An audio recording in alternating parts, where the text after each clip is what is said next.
नमस्ते बच्चों, सभी बच्चों को मेरी तरफ से नमस्कार। मैं दीपक शर्मा MITRC कॉलेज से आपके सामने 12वीं कक्षा के गणित विषय के लिए वीडियो प्रस्तुत करने जा रहा हूँ। जैसे कि आप जानते हो कि कोरोना वायरस के चलते अभी लॉकडाउन की स्थिति है और आपका एक एग्ज़ाम जो गणित का है वो आपका अभी बचा हुआ है। तो जैसे कि आपके एग्ज़ाम जो है वो मार्च में चालू हुए थे और इतने लंबे समय के बाद में आपके जो कॉन्सेप्ट हैं, जो गणित के कॉन्सेप्ट हैं, वो शायद अभी थोड़े वीक हो गए होंगे। तो इसी चीज़ को ध्यान में रखते हुए, मतलब विद्यार्थियों के हितों का ध्यान रखते हुए लॉकडाउन के दौरान मैं कक्षा 12वीं गणित विषय के लिए वीडियो लेक्चर प्रस्तुत करने जा रहा हूँ। तो आप जानते हैं कि जैसे गणित का जो पेपर होता है उसका सत्रांक जो है वो 20 अंक का होता है, ठीक है। आपका जो पेपर होता है नॉर्मली वो 80 अंक का होता है, राइट। मतलब टोटल 100 नंबर का पेपर होता है जिसमें 20 अंक आपके किसके होते हैं, सत्रांक के, और 80 अंक आपके किसके होते हैं, प्रश्न पत्र के होते हैं। तो अभी जो मैं आपको पढ़ाने जा रहा हूँ वो है हमारा मैट्रिक्स। और मैट्रिक्स जो है वो हमारा बीजगणित का पार्ट है और बीजगणित में जो पूछे जाने वाले प्रश्नों का भार पेपर में होता है वो 10 अंकों का होता है, ठीक है। तो मतलब हम मैट्रिक्स के चैप्टर को कंप्लीट करके 10 अंक हम प्राप्त कर सकते हैं, राइट। अगर आपको कोई भी इस वीडियो को देखने के बाद में कोई भी समस्या आती है तो आप इस नंबर पर संपर्क कर सकते हैं, आपको तुरंत निदान मिलेगा, ठीक है। तो चलते हैं हम आगे चैप्टर की तरफ। हमारा जो चैप्टर है मैट्रिक्स मतलब आव्यूह, ठीक है। आव्यूह क्या होती है? अगर हम देखें कि समान राशियों या संख्याओं को एक व्यवस्थित क्रम में अगर हम जमा दें, एक व्यवस्थित क्रम में अगर हम जमाएं तो उसको हम कहते हैं आव्यूह। समान राशियों मतलब जैसे नंबर्स हो गए, तो नंबरों की अगर हम एक व्यवस्थित क्रम बना दें तो उसको कहते हैं हम आव्यूह, ठीक है। अब ये व्यवस्थित क्रम कैसा होगा? ये पंक्ति और स्तंभ के रूप में होगा, ठीक है। पंक्ति और स्तंभ के रूप में हम वर्गाकार विन्यास भी बना सकते हैं, या ऐसा हो सकता है कि पंक्ति ज़्यादा हो जाए, स्तंभ कम हो जाए, कुछ भी हो सकता है, पर ये सारे क्रम को हम कहते हैं व्यवस्थित क्रम। समझ में आ गया? समान राशि और संख्याओं को व्यवस्थित क्रम में मतलब पंक्ति और स्तंभ के रूप में अगर हम जमा दें तो उसको हम कहते हैं आव्यूह। समझ में आ गया? मतलब एक व्यवस्थित क्रम में नॉर्मली हम क्या देखते हैं, पंक्तियाँ होंगी और स्तंभ होंगे या वर्गाकार विन्यास होगा, ठीक है। अब जो राशियां और संख्याएं हम ले रहे हैं ये वास्तविक भी हो सकती हैं और सम्मिश्र भी हो सकती हैं। समझ में आ गया? तो आव्यूह को हम कैसे प्रदर्शित करते हैं? आव्यूह को प्रदर्शित करने का तरीका है, इसको कोष्ठक में बंद करा जाता है, ठीक है। जैसे कि हमने ये देखो, ये हमने इसको बंद कर दिया तो ये भी आव्यूह है, इस तरीके से बंद कर दोगे तो ये भी आव्यूह है, इस तरीके से बंद कर दोगे तो भी आव्यूह है। क्लियर है? अब आव्यूह को लिखते कैसे हैं? अगर आव्यूह को अंग्रेजी वर्णमाला में बड़े अक्षरों में लिखा जाता है, ध्यान रखना। जैसे कोई आव्यूह ए है तो ए बड़ा लिखा जाएगा, बी है तो बी बड़ा लिखा जाएगा, सी है तो सी बड़ा लिखा जाएगा। कोई भी वो अंग्रेजी का अल्फ़ाबेट आप ले सकते हो, पर वो आपका जो है वो बड़े अक्षरों में लिखा जाए, ठीक है। ध्यान रखना, आव्यूह एक प्रकार की व्यवस्था है, इसका कोई मान नहीं होता है। ध्यान रखिएगा, आव्यूह का कोई मान नहीं होता है। आव्यूह एक संख्याओं को जमाने का व्यवस्थित क्रम है। क्लियर हो गई बात? ये चलें आगे हम। अब आव्यूह का क्रम देखते हैं। आव्यूह का क्रम क्या होता है? तो जैसे मैंने बताया कि आव्यूह एक व्यवस्थित क्रम है। कौन सा क्रम? पंक्ति और स्तंभ के रूप में। तो अगर किसी आव्यूह में m पंक्तियां होती हैं और n स्तंभ होते हैं तो उस आव्यूह का क्रम कहलाता है m गुणा n, ठीक है। अब पंक्ति कौन सी होती है, स्तंभ कौन से होते हैं, वो हम देखते हैं आगे। जैसे कि ये, अब देखिए ये जो है, ध्यान रखना, एक पंक्ति और स्तंभ को हम ऐसे माने जैसे कोई एक ईंट की दीवार है। ईंट की दीवार है तो ईंट की दीवार अगर बाएं से दाएं चल रहे हैं हम तो उसे कहते हैं स्तंभ। बाएं से दाएं अगर हम चल रहे हैं तो जितनी भी ईंटें आएंगी वो हमारे स्तंभ कहलाएंगे, और ऊपर से नीचे चलते हैं तो वो हमारी आएगी पंक्ति।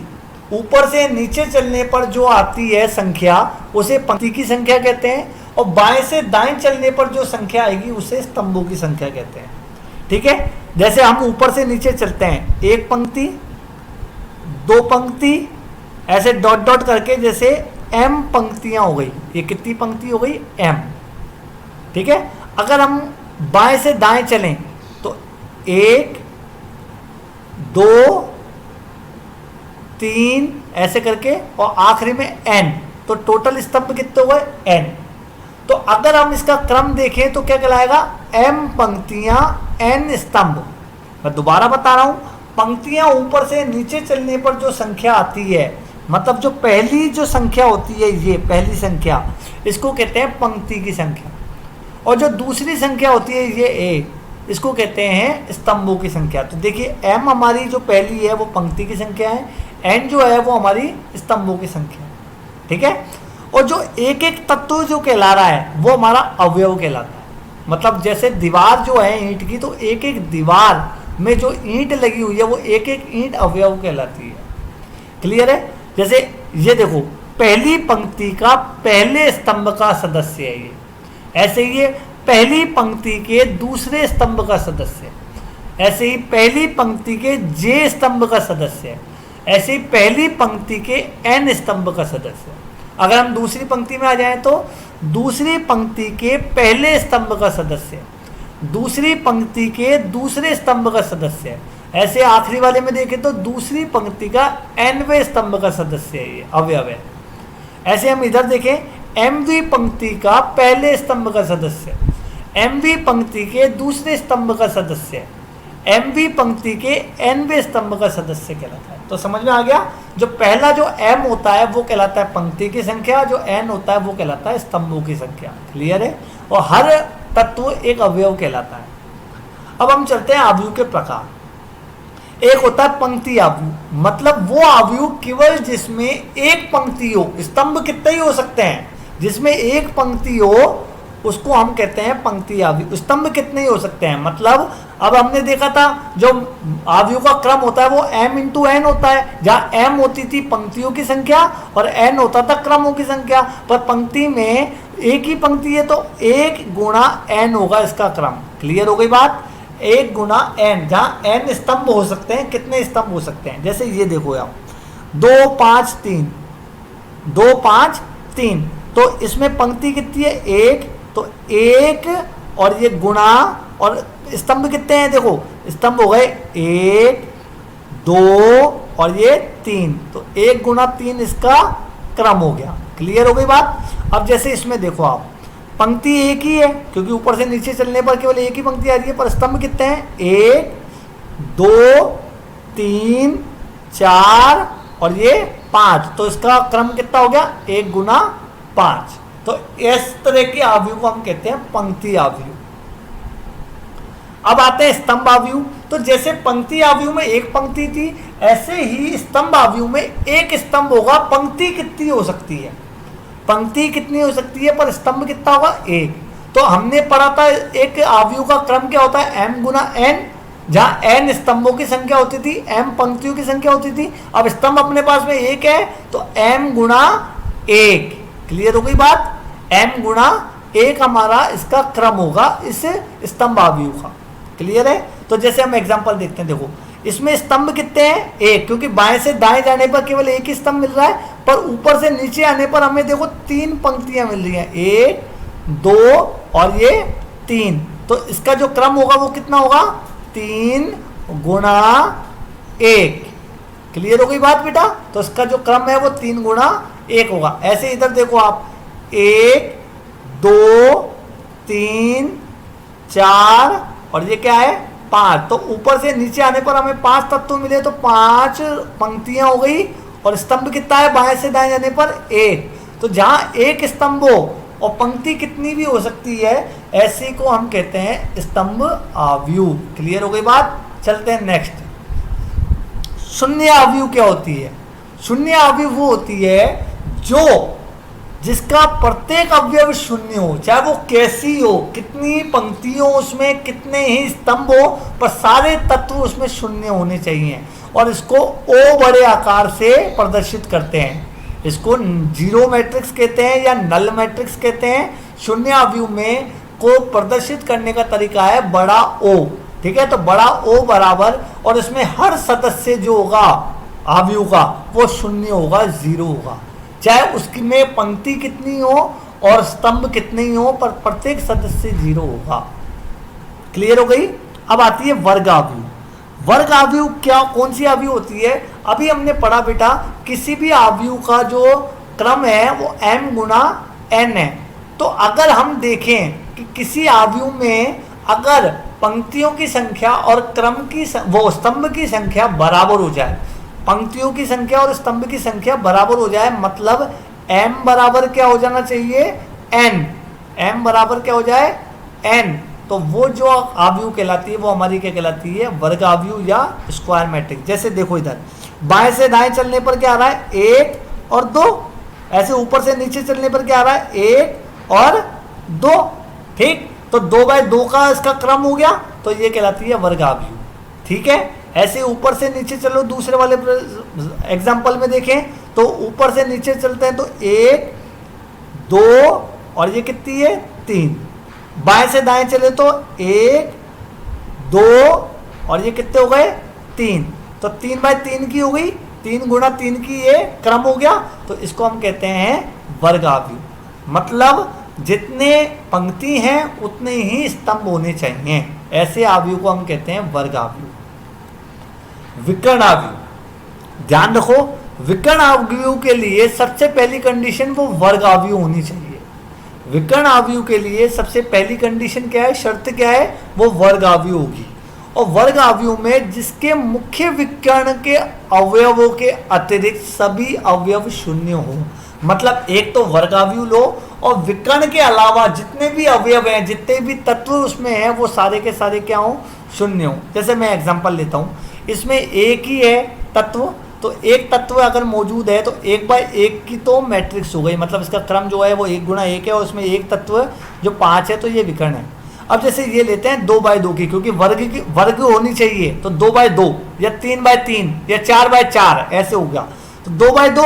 अब अपन विकर्ण देखते हैं, विकर्ण ये है, राइट। तो बाकी तत्व हमारे शून्य होने चाहिए, केवल विकर्ण जो है वो अशून्य हो सकता है।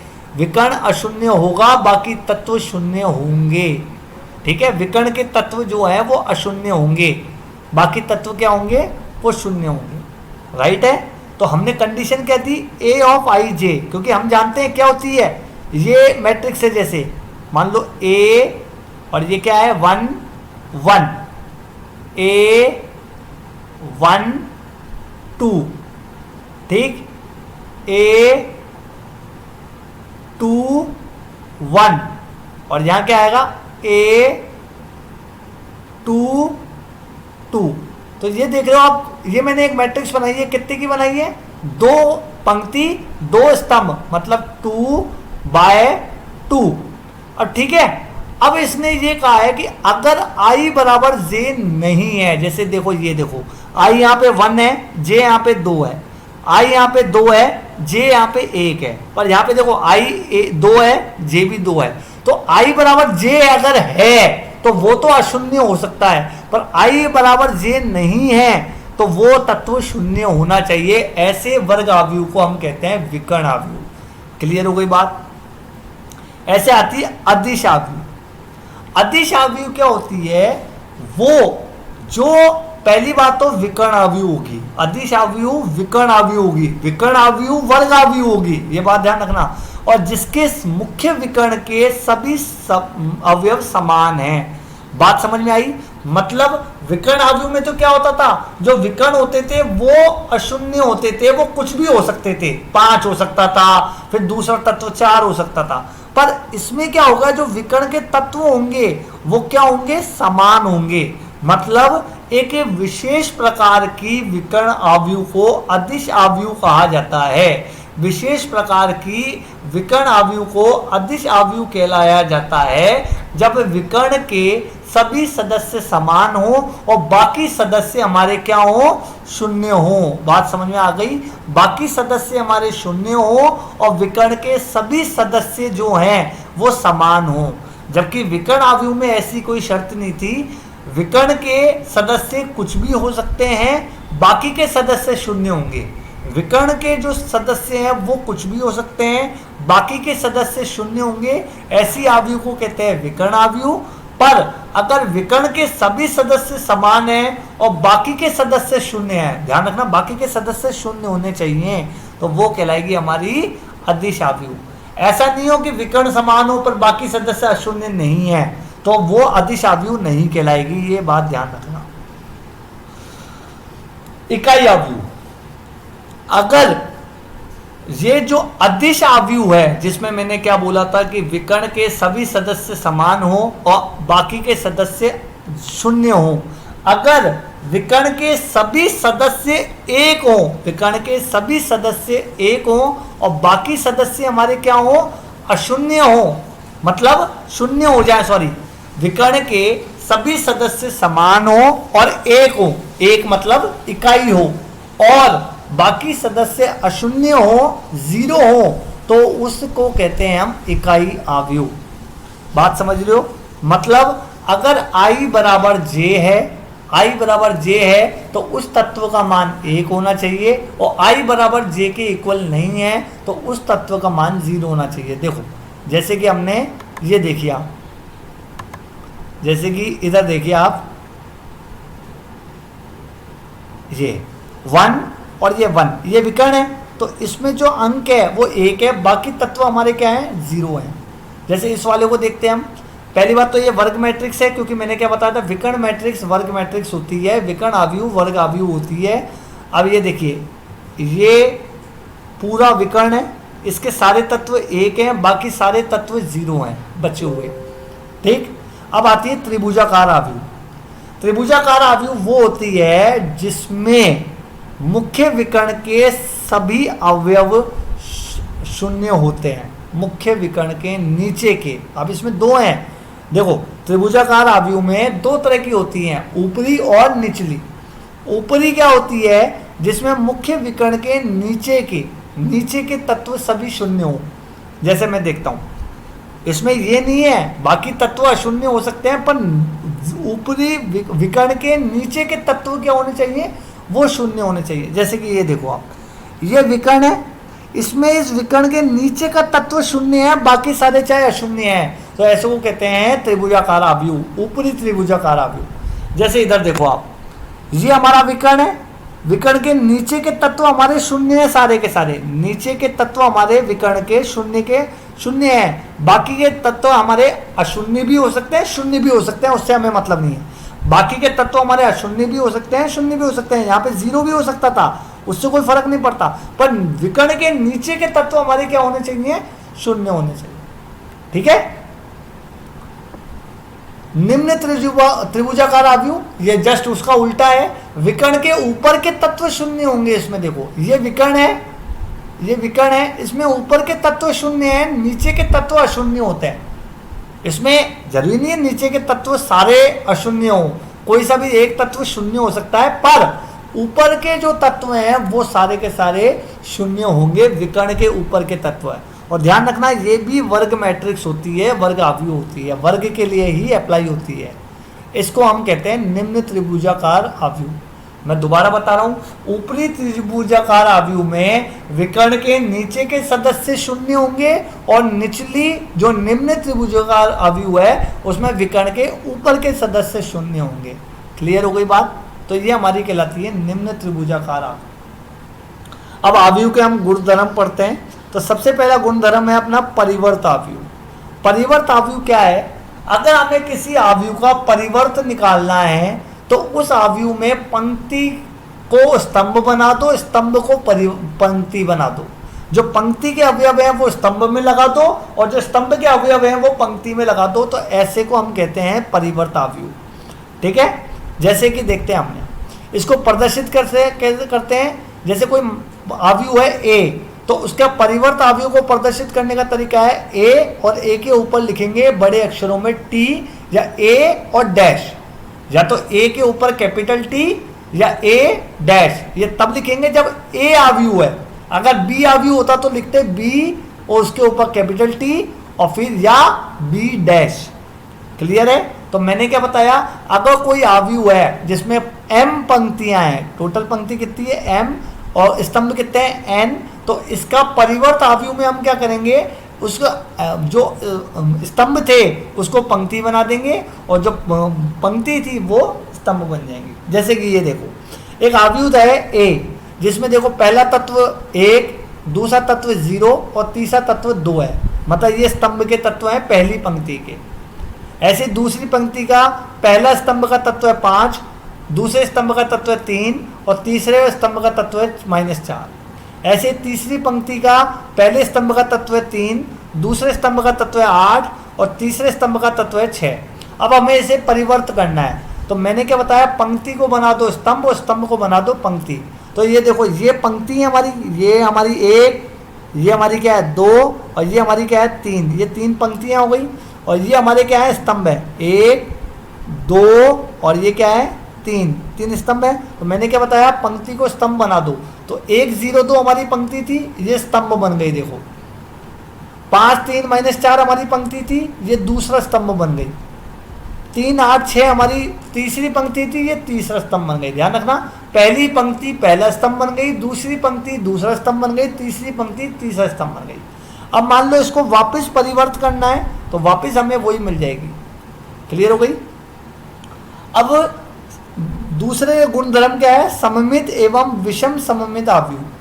सममित आव्यूह क्या कहलाती है, अगर किसी आव्यूह का परिवर्त आव्यूह लें और हमें वापस वही आव्यूह मिल जाए तो वो कहलाती है सममित आव्यूह। मतलब किसी आव्यूह ए का परिवर्त आव्यूह अगर हम लेते हैं, जिसे कहते हैं एटी, और दोनों समान आ जाएं तो उसको हम कहेंगे सममित आव्यूह। क्लियर है। जैसे कि इधर देखो, इस वाले सवाल में ये पहली पंक्ति है और ये दूसरी पंक्ति है। क्लियर हो गई बात। अब इसका हम क्या लेते हैं, इसका हम वो लेते हैं। क्लियर।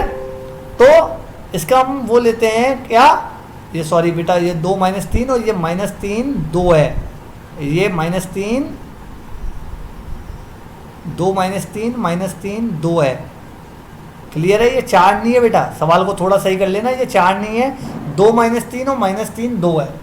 क्लियर है। अब इसमें हमने क्या कहा, ये पहली पंक्ति है 2 -3 और दूसरी पंक्ति है -3 2। क्लियर है। अब इसमें हम क्या करते हैं, इसका परिवर्त लेते हैं। तो मैंने क्या बताया, पंक्ति को स्तंभ बना दो। तो 2 -3 और -3 2, ये -3 2 हैं। अब ये दोनों क्या हो गए, ये दोनों समान हो गए।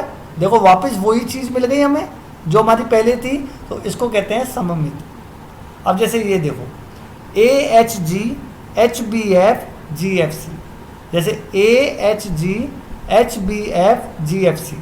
अब देखो ये पहली पंक्ति थी, ये दूसरी पंक्ति थी और ये तीसरी पंक्ति थी। अब हमने क्या करा, पहली पंक्ति को स्तंभ बना दिया, देखो AHG, दूसरी पंक्ति को हमने दूसरा स्तंभ बना दिया HBF और तीसरी पंक्ति को हमने तीसरा स्तंभ बना दिया GFC। अब हमने ये देखा क्या ये वाली आव्यूह के बराबर है, हाँ बिल्कुल एक जैसी दिख रही है, तो ऐसी को हम कहते हैं सममित आव्यूह। ठीक है।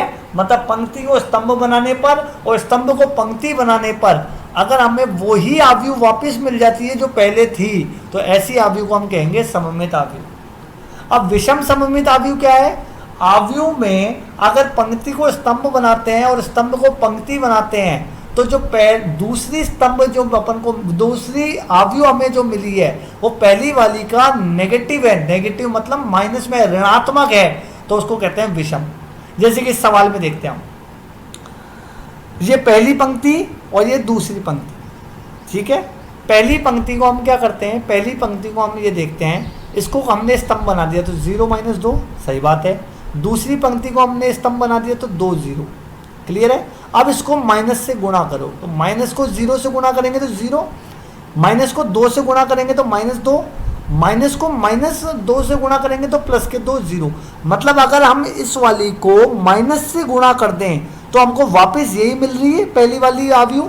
तो मतलब किसी भी आव्यूह का पहले परिवर्त लो और परिवर्त को माइनस से गुणा करने पर वही आव्यूह अगर हमें मिल जाए तो उसको कहते हैं विषम सममित आव्यूह। परिवर्त कैसे लेते हैं, परिवर्त लेते हैं पंक्ति को स्तंभ बना दो, स्तंभ को पंक्ति बना दो। मैं दोबारा बता रहा हूं, किसी भी आव्यूह का पहले परिवर्त लो और उस परिवर्त को ऋणात्मक वैल्यू से गुणा कर दो, मतलब माइनस से, उसके प्रत्येक अवयव को माइनस से गुणा कर दो। तो अगर वो गुणा करने के बाद हमें पहले जैसी आव्यूह अगर मिल जाती है तो उसको हम कहते हैं विषम सममित आव्यूह। जैसे कि देखो इसमें ये पहली पंक्ति थी, ये दूसरी पंक्ति थी और ये तीसरी पंक्ति है। क्लियर हो गई। अब हमने इसको क्या करा, पहली पंक्ति को पहला स्तंभ बना दिया, दूसरी पंक्ति को हमने दूसरा स्तंभ बना दिया और तीसरी पंक्ति को हमने तीसरा स्तंभ बना दिया। और फिर हमने क्या करा, इसके हर तत्व को माइनस से गुणा करा। तो 0 को माइनस से गुणा करने पर 0 आया, माइनस h को गुणा करने पर हमें क्या मिला, वापस माइनस 0 आ गया। माइनस h को माइनस से गुणा करने पर हमें मिल गया h, माइनस g को g से माइनस से गुणा करने पर मिल गया g, और h को माइनस से गुणा करने पर मिल गया माइनस h, ठीक है। और 0 को माइनस से गुणा करने पर मिल गया 0, और f को माइनस से गुणा करने पर मिल गया माइनस के f, ठीक है। और g को माइनस से गुणा करने पर मिल गया माइनस के g, माइनस f को माइनस से गुणा करने पर क्या मिल गया f, ठीक है। और 0 को माइनस से गुणा करने पर क्या मिल गया 0। अब इस वाली आव्यूह को देखो, क्या ये इसके इक्वल है? हाँ बिल्कुल एक जैसी है। तो मतलब माइनस से गुणा करने पर पहले वाली आव्यूह मिल गई। कब? परिवर्त वाली आव्यूह को माइनस से गुणा करने पर।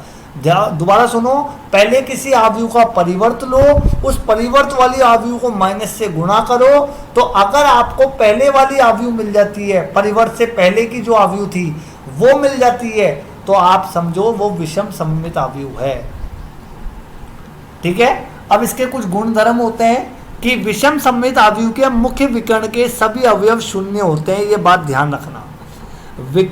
विषम सममित आव्यूह के मुख्य विकर्ण के सभी अवयव क्या होते हैं? शून्य होते हैं। अगर दो आव्यूह हैं जिनका गुणन पॉसिबल है, संभव है, जिनका योग संभव है, जिनका योग संभव है, जिनका गुणन संभव है, तो उनके लिए कहा जाता है कि a प्लस माइनस बी का परिवर्त बराबर होता है a का परिवर्त प्लस माइनस b का परिवर्त। बात समझ में आ गई? a प्लस माइनस बी का परिवर्त का मतलब है a का परिवर्त प्लस माइनस b का परिवर्त, राइट है। और ये कह रहा है k इंटू a का परिवर्त बराबर होता है k इंटू a का परिवर्त, जहाँ k एक अदिश राशि है, जहाँ k एक अदिश राशि है। तीसरा, a गुणा b का परिवर्त, a गुणा b का परिवर्त बराबर होता है b का परिवर्त गुणा a का परिवर्त। a गुणा b का परिवर्त बराबर b का परिवर्त गुणा a का परिवर्त। अब कहता है यदि a वर्ग आव्यूह है, यदि a वर्ग आव्यूह है तो कहा जाता है कि a प्लस a का परिवर्त बराबर सममित आव्यूह होगा। a प्लस a का परिवर्त बराबर क्या होगा? सममित आव्यूह होगा। a माइनस a का परिवर्त बराबर विषम सममित आव्यूह होगा, ठीक है। और a गुणा a का परिवर्त बराबर होगा a का परिवर्त गुणा a, ठीक है। ये दोनों के दोनों सममित आव्यूह होंगे। ये गुणधर्म आपको याद करने हैं। और ध्यान रखना, किसी भी परिवर्त का परिवर्त वापस वही आव्यूह दे देता है। किसी भी आव्यूह का परिवर्त लो और वापस उसका परिवर्त ले लो तो वापस आपको क्या मिलेगा? वही आव्यूह मिल जाएगी, ठीक है। फिर आता है a बराबर होता है 1/2, ठीक है। a प्लस a का परिवर्त प्लस 1/2 a माइनस a का परिवर्त। ध्यान रखना a प्लस, और ध्यान रखना ये a जो है वो प्रत्येक वर्ग आव्यूह है, ये किसी के लिए भी लागू नहीं होता, वर्ग आव्यूह के लिए ही लागू होगा ये फॉर्मूला। ये फॉर्मूला वर्ग आव्यूह के लिए लागू होगा। a प्लस a का परिवर्त बटा 2 प्लस a माइनस a का परिवर्त बटा 2। क्लियर है? अब ये कह रहा है एक ही क्रम के दो आव्यूह समान आव्यूह कहलाते हैं। एक ही क्रम के, देखो यहाँ पे क्रम कितना है, यहाँ पे हमारा जो है एक ही क्रम के दो आव्यूह समान आव्यूह कहलाते हैं यदि उनके संगत मान अवयव समान है। जैसे यहाँ पे देखो ये 2 है, -2 0। अगर मैं कहूँ कि a और b बराबर हैं तो b11 बराबर 2 होना चाहिए, b12 बराबर -2 होना चाहिए और b13 बराबर 0 होना चाहिए। यहाँ b11 क्यों लिखा हुआ है? पहली पंक्ति का पहला स्तंभ, पहली पंक्ति का दूसरा स्तंभ, पहली पंक्ति का तीसरा स्तंभ, दूसरी पंक्ति का पहला स्तंभ, दूसरी पंक्ति का दूसरा स्तंभ और दूसरी पंक्ति का तीसरा स्तंभ, ठीक है। अब ये दोनों समान है तो मतलब पहला तत्व जो b11 है वो 2 के इक्वल होगा, ठीक है, संगत मान लेंगे हम। B12 का मान -2 के इक्वल होगा, संगत मान ले लिया। B13 का मान 0 होगा, संगत मान ले लिया। अब हम उदाहरण देखते हैं कुछ। उदाहरण में जैसे कोई आव्यूह है A, जिसका क्रम था 3 गुणा 5, और R जो है वो एक ही पंक्ति आव्यूह है, मतलब एक ही पंक्ति आव्यूह बनानी है तो R का क्रम लिखो। तो मैंने बताया, देखो दी हुई आव्यूह का क्रम क्या है, 3 गुणा 5 है। इसमें पंक्ति की संख्या कितनी है, 3, और स्तंभ कितने हैं, 5। क्लियर हो गई बात। अब पंक्ति आव्यूह में हम जानते हैं कि एक ही पंक्ति होती है, स्तंभ कितने ही हो सकते हैं, और R क्या है, एक ही पंक्ति आव्यूह है। R क्या है, एक ही पंक्ति आव्यूह। अब एक ही पंक्ति आव्यूह में मतलब एक स्तंभ तो उतने ही होंगे जितने A में थे, मतलब R में स्तंभ तो उतने ही होंगे जितने A में थे, पर पंक्ति एक ही होगी, क्योंकि पंक्ति आव्यूह में एक ही पंक्ति होती है। स्तंभ कितने ही हो सकते हैं, पर स्तंभ कितने दिए हुए थे, 5। तो क्रम कितना हो गया, 1 गुना 5। क्लियर है। अब इधर जाओ, एक 2/3 क्रम की आव्यूह बराबर A ऑफ ij है, तो इसके अवयव लिखने हमें, जहां A ऑफ ij बराबर 2i + j होता है। अब हम जानते हैं I का, देखो इसमें पंक्ति कितनी है, 2, स्तंभ कितने हैं, 3, मतलब I का मान कितना है, 1 और 2, क्योंकि 2 है तो, और J का मान कितना है, 1 2 3, क्योंकि 3 है स्तंभ। ठीक है। अब हमें निकालने पहला तत्व, तो I का मान 1 रखेंगे, J का मान 1 रखेंगे, तो आ जाएगा 2 + 1 मतलब 3। तो पहला तत्व हो गया 3। दूसरा तत्व क्या होता है, I का मान 1 है, J का मान 2 है, तो A12 बराबर आ गया 2 × 1 + 2 4। तो ऐसे करके हमने सारे तत्व निकाल लिए। इस वाले फॉर्मूले में I की जगह 1 2 रखना है, और J की जगह हमें क्या रखता जाना है, 1 2 3। जैसे हमें दूसरी पंक्ति की बात करनी है तो I की जगह हम रखेंगे 2, और जब हम स्तंभ की बात करेंगे तो J की जगह रखेंगे 1 2 3, जैसे जैसे स्तंभ बढ़ता जाएगा। ऐसे ही हमारा अगर A ऑफ ij बराबर I² - j² है, तो I हम जानते हैं I कितना दिया हुआ था, 2, I 2 दिया हुआ था, तो वैल्यू क्या होगी, 1 और 2, 0 तो होती नहीं इसमें, 1 और 2, और J कितना दिया था, 3, तो J की वैल्यू कितनी हो सकती है, 1 2 3। ठीक है। तो अगर हम बात करें पहली पंक्ति की तो I बराबर हो गया 1, अगर हम बात करें पहले स्तंभ की तो J बराबर हो गया 1, तो 1 - 1 क्या हो गया, 0, तो मतलब 1 - 1 हो गया 0, मतलब पहला तत्व जो आएगा वो 0 आएगा। अब पहली पंक्ति का दूसरा स्तंभ देखते हैं, तो पहली पंक्ति है मतलब I बराबर तो 1 है, और दूसरा स्तंभ मतलब J बराबर 2 है, तो 2 का स्क्वायर कितना हो गया, -4, -4 हो गया, मतलब -3 आ गया। क्लियर है। तो ऐसे करके हम इस सवाल को कर लेंगे तो हमें हर तत्व पता लग जाएगा। क्लियर है। अब मैंने क्या कहा, 2 आव्यूह समान है तो उनके संगत अवयव बराबर होंगे। जैसे एक आव्यूह है A और एक आव्यूह है B। ठीक है। तो A में पहला तत्व 2 है, पर B में दूसरा तत्व 2 है, सही है, तो ये समान है। A में दूसरा जो पहली पंक्ति का दूसरा तत्व क्या है, 0, इसमें भी क्या है, 0, तो समान है। A में पहली पंक्ति का तीसरा तत्व है x + 3, पर B में जो पहली पंक्ति का तीसरा तत्व है 6। अब ये समान है तो x + 3 को 6 के बराबर होना पड़ेगा, तो x + 3 बराबर क्या आ गया, 6, तो x बराबर आ गया 3, मतलब x की वैल्यू होगी 3। ऐसे ही A में दूसरी पंक्ति का पहला तत्व है y - 4, पर B में दूसरी पंक्ति का पहला तत्व है -2। अब ये समान है तो y - 4 को -2 के इक्वल होना पड़ेगा, तो y - 4 -2 के इक्वल हो गया, तो y बराबर आ गया, ये इधर गया तो ये प्लस का बन गया, तो y बराबर आ गया -2 + 4, y बराबर आ गया -2 + 4, तो आ गया +2। ऐसे ही ये 4 बराबर 4 है तो हमें छेड़ने की जरूरत ही नहीं है, यहाँ 6 है, यहाँ 2z है, तो अब दोनों समान होने चाहिए, तो 2z बराबर क्या आएगा, 6, क्योंकि संगत मान लेते हैं हम, तो 2z बराबर 6, तो z बराबर क्या आएगा, 3। ठीक है। अब ये आपको ये प्रश्न मैंने दिए हुए हैं, इनको आप करिएगा और मुझे आप व्हाट्सअप करिएगा। ठीक है। कोई भी दिक्कत हो आप मुझे फ़ोन कर सकते हैं, कहीं समझ में नहीं आ रहा हो आप मुझे फ़ोन कर सकते हैं, मेरा नंबर पहले शुरू में दिया हुआ है, उस पर आप कॉल कर लीजिएगा। ठीक है। धन्यवाद। अपनी पढ़ाई करिए, आगे की जो वीडियो होगी वो मैं जल्दी आपको भेजूंगा।